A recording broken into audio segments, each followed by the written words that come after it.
Please, ঠাকুরবাড়ি রান্না। এর আগে যতবারই শুটিংয়ে এসেছি শান্তিনিকেতনে, বোলপুরে, আমি এর আগে দু জায়গায় খেয়েছি, বনলক্ষ্মী আর বরিশাল। কিন্তু ঠাকুরবাড়ির রান্না এটা আমি মানে কেন মিস করে গেছি আমি বুঝতে পারছি না। এটার খোঁজ অনেক আগে পাওয়া উচিত ছিল, কারণ অপূর্ব রান্না, অপূর্ব রান্না। আমি আজকে ইলিশ খেলাম, চিংড়ি খেলাম এবং খাসির মাংস খেলাম।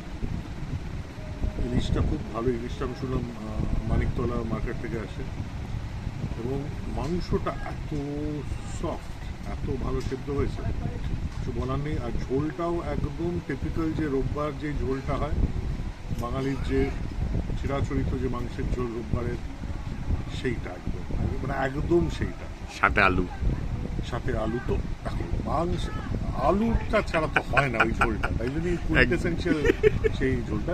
ইভেন আমি বলছি বাকি যে তরকারি, ভাত, ডাল সব কিছু খুব ভালো।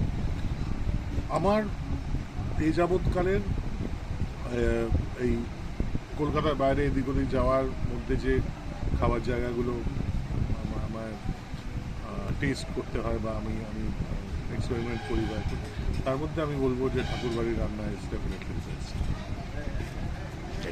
Thank you sir, thank you.